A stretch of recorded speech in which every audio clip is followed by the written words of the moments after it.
So, eto nga, mga kababayan, sumagot na po si PBBM, mga kababayan, na kung saan ay sinagot nga ang mga aligasyon nila Mike Defensor, nila Sara Duterte, ng mga DDS, na hindi nagustuhan ang pamumuno ni PBBM, kaya mga kritiko sa madaling salita na sinagot ni PBBM ngayon kasi si PBBM nga daw ang nasa likod nitong nakawan, nitong korupsyon ngayon, mga kababayan. So ito po, panoorin natin. Alonly TV at sa Sirisa 4, silo po sa inyong lahat dyan. So ito po mga kababayan, pakinggan po natin at panoorin po natin mismo yung sagot ni PBBM, mga kababayan, na kung saan, ito po ito, pakinggan natin. Kung si PBBM daw ang... My mom is 63, and today I finally got her to try Tai Chi with me. I'm only doing this because she promised. President Ferdinand Marcos Jr. takes his nonsense daw para kay PBBM ang pag-uugnay sa kanya sa flood control scandal. Bukod sa siya raw kasi ang mismong nagbunyag dito, pamana lang din daw ng nakaraang administrasyon ang mga issue ng korupsyon. At sa usapin ng impeachment trial, ang Pangulo may payo rin sa dating ka-unity. Ma'am Chai Chair, hello po. Ano naman ang buong madla na nagkakaraket sa mga proyekto.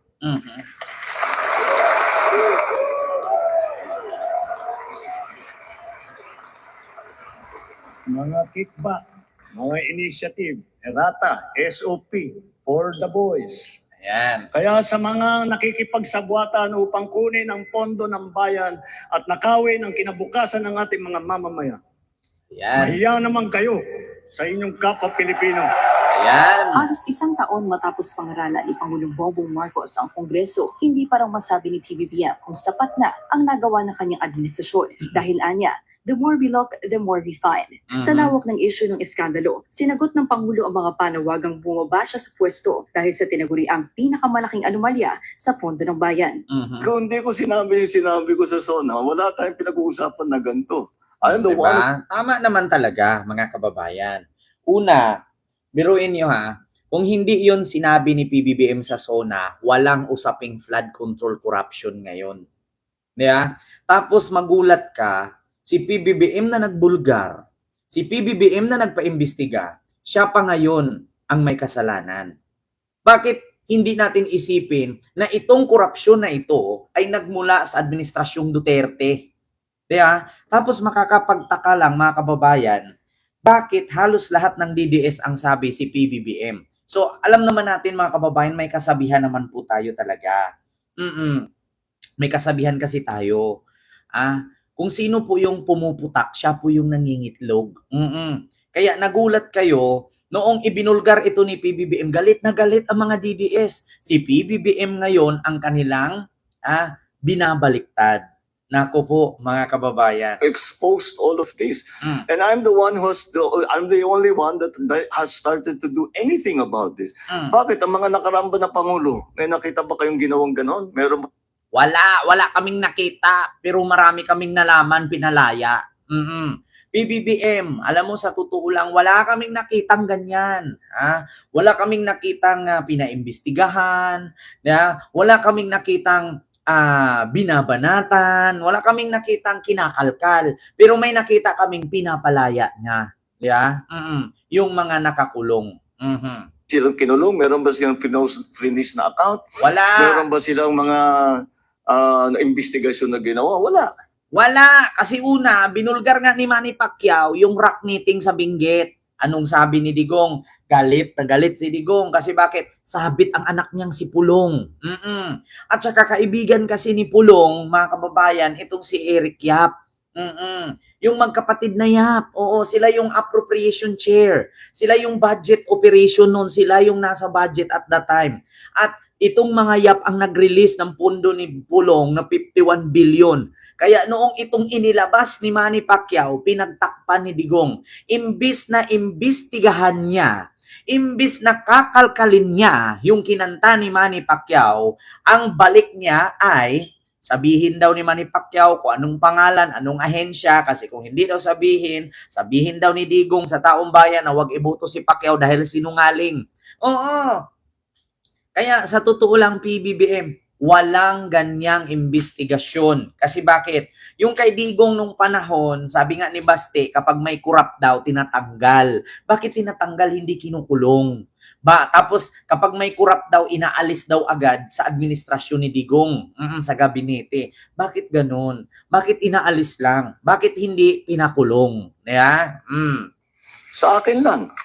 Wala raw saysay ang mga paratang na may kinalaman siya sa flood control scandal dahil kung totoong racket niya ito, bakit naman daw niya sisirain ang pinagkakakitaan niya? Ang katiwalian din daw sa Department of... Di ba?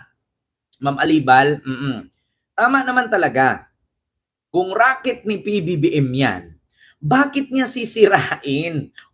Una, ganito yan mga kababayan. Alonli TV, Ma'am Chai Chair, and kay Ma'am Will Magasilio, sila po. Di ba? Ganito yan una. Halimbawa, si PBBM nagnakaw. Si PBBM tumanggap ng kickback. Si PBBM malaki ang napera dyan. Bakit niya pa iimbestigahan? Sino ba namang tanga na ikaw na yung nagnakaw tapos pa imbestigahan mo yung sarili mo? Tanga-tanga ka ba? Si Sara lang naman yung ganun eh. Si Sara lang yung ganun. Si Sara lang yun na umamin na hindi nagnakaw pero inamin na bakit nandyan ako. Na, si Sara lang yung tanga. Oo, si Sara lang yung gano'n na binigyan ng ebidensya, imbis na isagot niya, hindi po ako yan. Wala pong katotohanan yung confidential fund. Pero ang sagot ni Sara, hindi eh. Bakit nandyan ako? Bakit may dokumento ka niyan? Ganun si Sara lang ang ganun. Si Sara lang yung kawatan na umaamin na hindi tumatanggi. Imbis na itatanggi, ang isasagot, bakit ka may hawak niyan? Bakit ka may video niyan? Saan mo galing ang dokumento na yan? Kaya nga sinabihan ni si Claire Castro, halatang guilty si Sara. Bakit? Instead na ang isasagot ay hindi ako yan. Walang katotohanan yan. Pero ang sagot ng kampo ni Sara, bakit ka may ganyan? Saan mo nakuha yan? Paano narating sa'yo yan? Ganyan ang sagot nila. Si Sara lang ang ganun. Nagnakaw tapos inamin. Diba?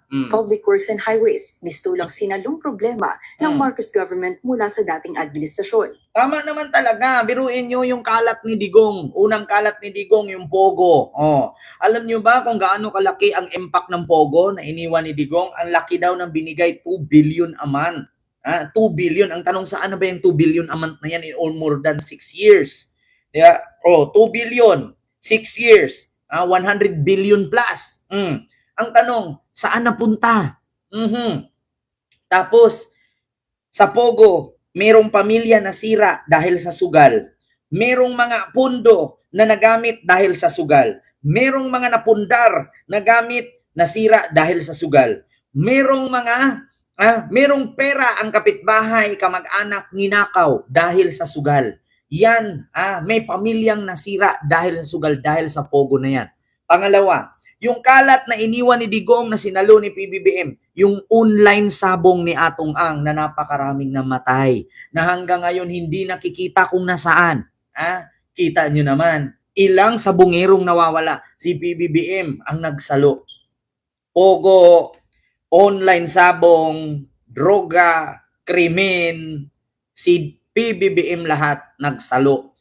Flood control, nakawan sa DPWH, nakawan sa Department of Health, nakawan sa Bureau of Customs, nakawan sa Immigration, nakawan sa BIR, nakawan sa Ombudsman, si Digong lahat ang may gawa niyan. Si PBBM ang nagsalo. Totoo po yan, mga kababayan. Bakit? Yung sinabi ni PBBM, pakinggan ninyo. Ang katiwalian din daw sa Department of Public Works and Highways, mistulang sinalong problema ng Marcos government mula sa dating administrasyon. About that time, 2017, 2018. And at the time, the President Duterte, acknowledged that there were great problems in terms of the flood control projects. Tama yung sinabi ni PBBM. Alam ni Duterte ang nakawan sa flood control sa DPWH. Ito yun pakinggan nyo ha. Na I mentioned, WH, ang pinaka-racket dyan is yung ghost project. Oh, So walang delivery ghost project. Marami yan. Chupaeng luto. Karamihan yan, it's the regional director. Ipapalabas nila na may project ito, but wala.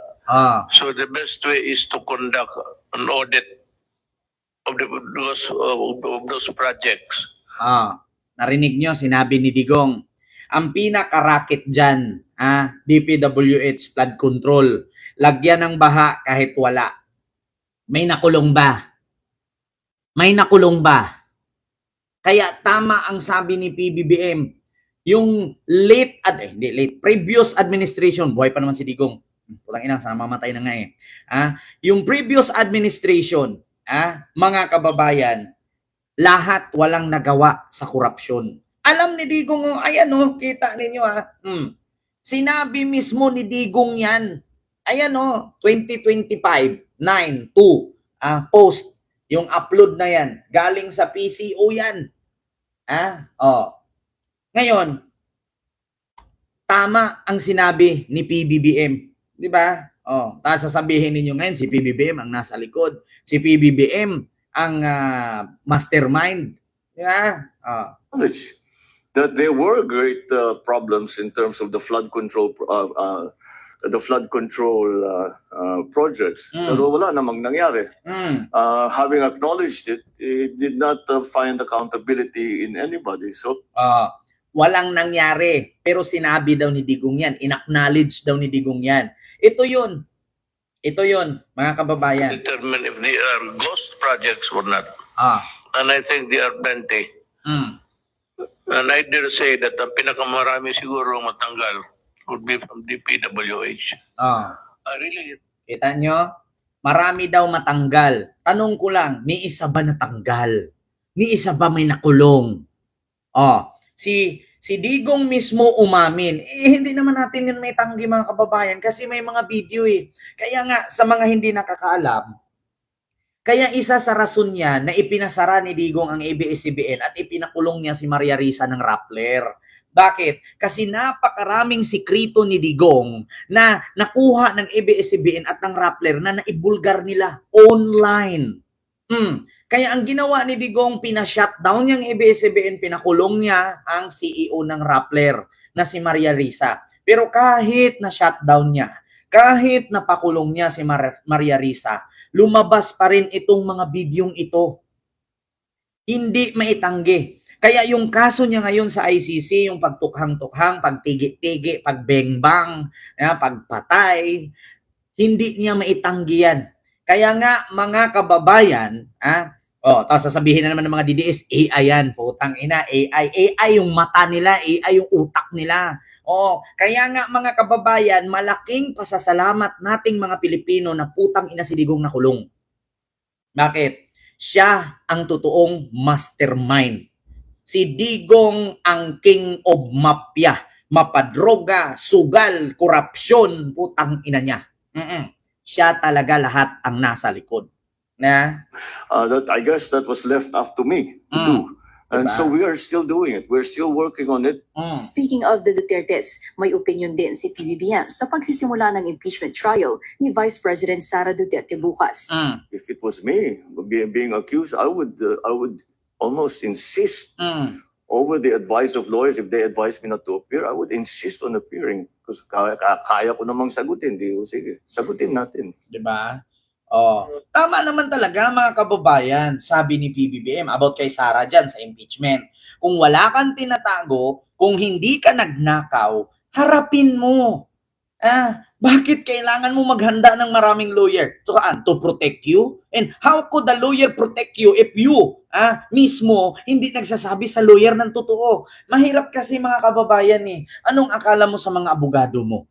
Mga pinamanahan ni Madam Auring, huhulaan nila ang sagot mo, mamagikin nila, lilinlangin nila yung mga prosecutor, lilinlangin nila yung mga senador judge. Di ba? Tama, sabi ni PBBM, tingnan niyo, buwelta ni PBBM kay Sara sa impeachment. pagsisimula ng impeachment trial ni Vice President Sara Duterte bukas. If it was me being accused, I would almost insist over the advice of lawyers. If they advise me not to appear, I would insist on appearing. Diba? Kaya ko namang sagutin. Sige, sagutin natin. Diba? Kita nyo? Kung ako, haharap ako, at kung hindi naman, hindi ako harap kung kaya ko naman. Sa madaling salita, humarap ka kung wala kang kasalanan. Hayaan mong buksan. Hayaan mong kalkalin kung alam mo sa sariling malinis ka.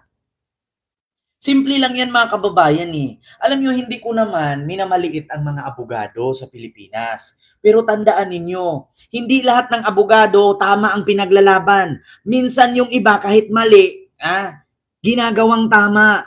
Totoo yan mga kababayan. Hindi ko naman minamaliit ang mga abogado. Trabaho ng abogado na kahit kriminal ang kliyente mo, kailangan mong ipanalo. Bakit? Abogado ka eh. Pero hindi lahat ng abogado ay tama. Yung iba mali. Bakit? Diyos ko. Bakit si Topacio hindi na nanalo? Diba? Yun lang naman eh.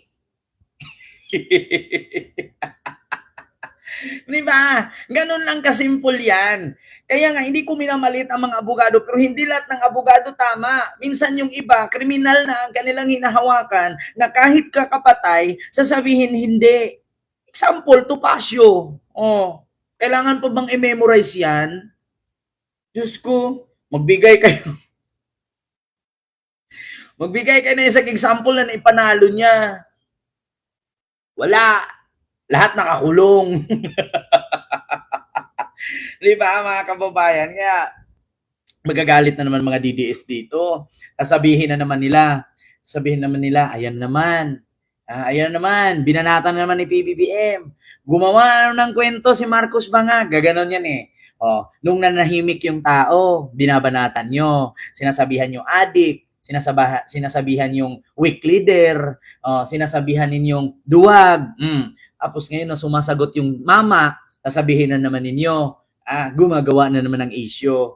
Alam nyo, si BBM minsanan lang sumagot yan eh. Si BBM minsanan lang tumira yan. Pero kapag tumira yan, sakit, tago sa buto, hindi nyo kayang ribatan. Ngayon, mga DDS, sa sinabi ni PBBM na yan, meron ba kayong nakita ng mga previous president na nakapag-imbestiga katulad sa ginagawa ko? Magbigay kayo. Sino? Si Pinoy. Yes, si Pinoy. Pero, wala eh. Noong pagkababa ni Pinoy, pumalit si Digong, putay na pinalaya lahat eh.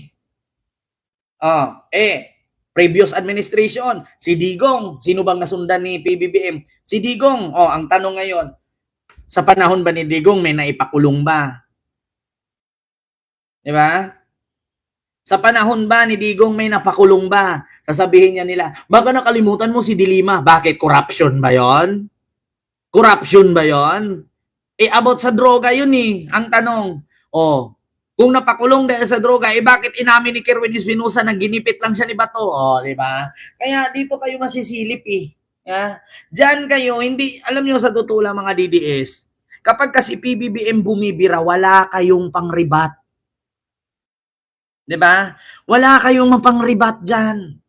Sa sinabi ni PBBM. Ulitin ko ha. Ayan Dahil sa tinaguriang pinakamalaking anomalya Ma'am Maria Santos, sa silo po. bayan.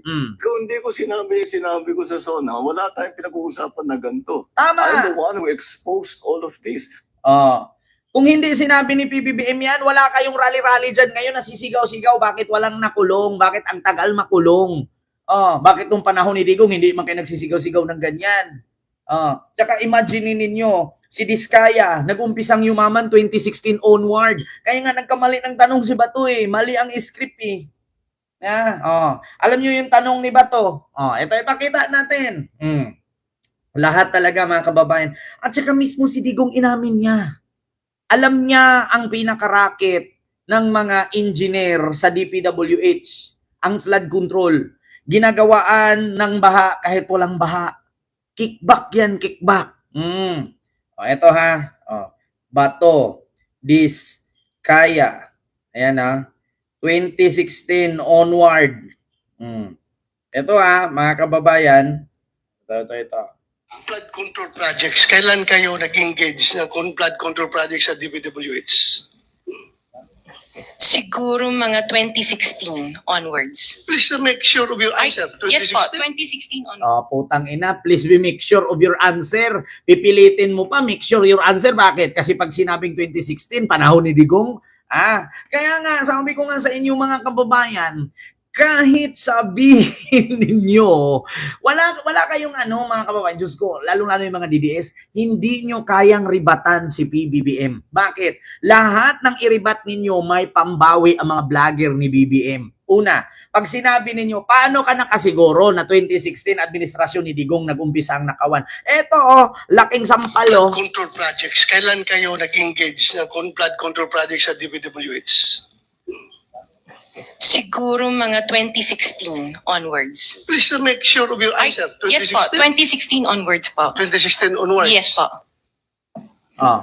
Very clear man yun sa video na sinabi mo. Kung kailan kayo kumita ng malaki, sabi mo, noong nag-DPWH na kami. Ngayon, gusto mong i-attribute yung wealth ninyo going back noon pa sa tatay mo, nung nagsimula kayo ganon. Pero very clear, the video won't lie.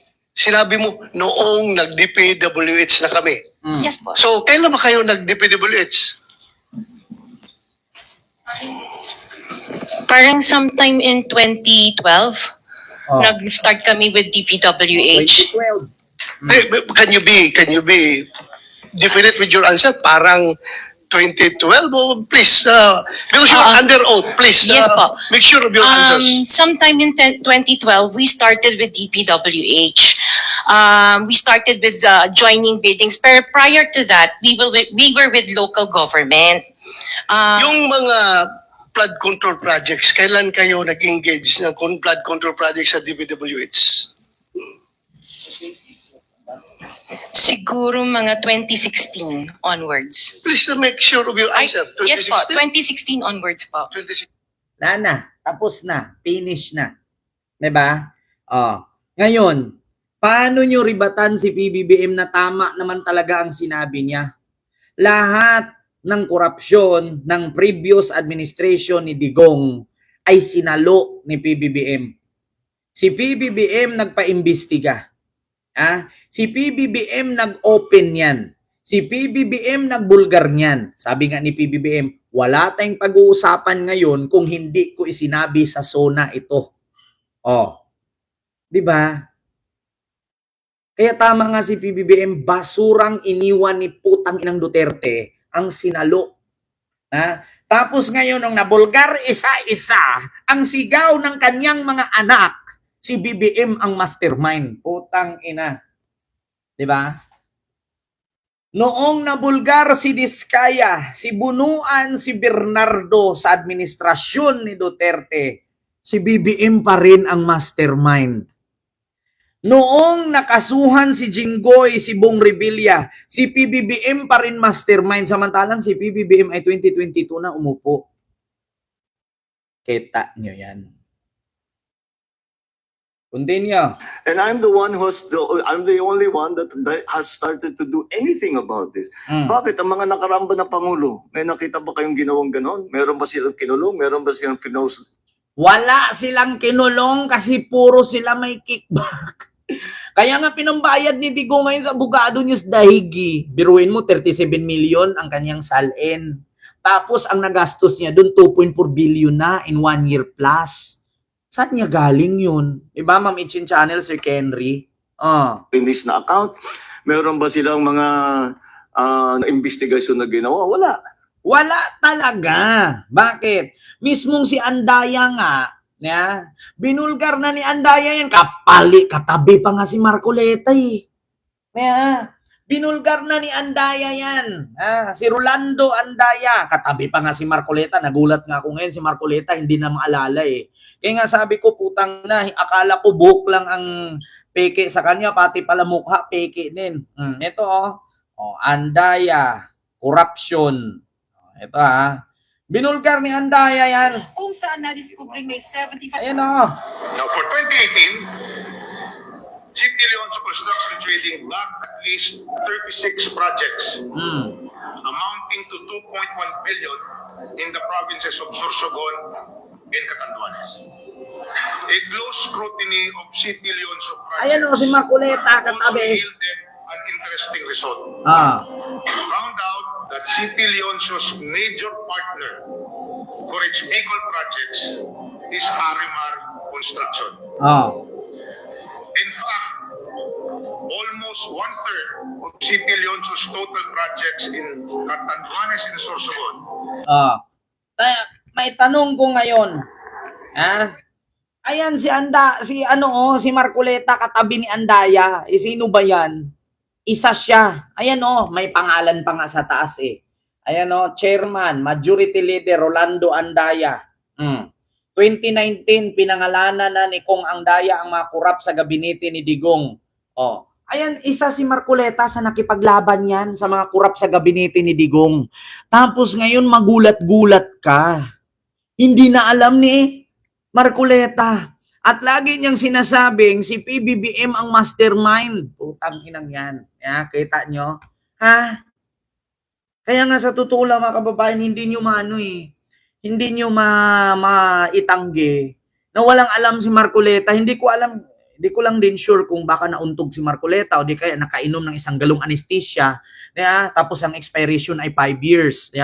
Hindi ko lang sure baka ako pinanawagan kay Senator Rodante Marcoleta. Senator Rodante Marcoleta, nakainom ka po ba ng isang galong anesthesia? Ilan pong cc po yun? Baka 500 cc per vial po yun Tanong ko lang Senator Marcoleta, wag ka magalit sa akin, makukulong ka na eh.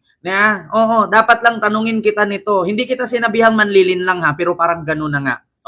Tanong ko lang, Senator Marcoleta, ilang galong anesthesia po ba ang nainom mo? Bakit nakalimutan mo yung mga binulgar ni Andaya? Tapos ngayon, pinagpipilitan mo na ang mastermind si PBBM. Administrasyong Marcos ang nakawan. Samantalang panahon pa ni Digong, binulgar na ni Andaya. Alam na alam mo yun, nandyan ka katabi, imposible, ano ka dyan? Physically present, mentally absent? Ano yan? Tanga-tangahan lang? Kaya nga maitanong ko, ilang galong anesthesia po ba ang nainom nyo? Ilang cc po ba? Bakit nakalimutan nyo na? Nagtatanong lang Senador Rodante Marcoleta. Ang pinaka-humble na abogado, sabi ni Robin Padilla, ilang galong anesthesia po ang nainom nyo, sir? Bakit nakalimutan nyo po yung korupsyon na binulgar ni Andaya na hindi mo na maaalala? Di ba? Di ba? Kaya nga minsan napag-isip-isip ako, di ba ang INC galit sa sinungaling? Bakit hanggang ngayon hindi nila napansin si Marcoleta? Ang INC, hindi ICC INC.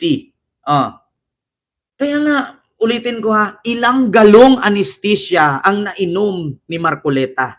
Ilang cc? 200 cc ba? 300 cc? Hindi niya kasi maaalala eh. Hindi ko rin naman masasabing, baka naman may record si Marcoleta ang nauntog paminsan-minsan. Baka may sakit na amnesia o di kaya na may Alzheimer na. Kasi hindi na niya maalala eh. Kaya nga sabi ni PBBM, kung ako ang mastermind sa korupsyon, ako ang nagpa-imbestiga, bakit ko pa-imbestigahan kung racket ko yun? Kita nyo naman, mga kababayan. Sorry to say ulitin ko, Senator Rodante Marcoleta, ilang galong anesthesia po ba yung nainom nyo at ilang cc kung bakit nakalimutan mo yung mga binulgar ni Andaya? Yun lang. Yun lang, wala nang dugtong pa. Masakit ba mga DDS? Itanong nyo kay Marcoleta, ilang galong anesthesia ang nainom niya, ba't hindi niya maalala yung mga binulgar ni Andaya? Panahon pa ni Digong yan. Ulitin nyo panahon ni Digong, kalaban niya, si Marcoleta. Hindi naman sila magkaalyado nung time. Inamin ni Marcoleta yan na inadapt lang daw siya ng PDP nung 2025 election. Remember, hindi sila magkaalyado noon. Diba, mga kababayan? Speaking,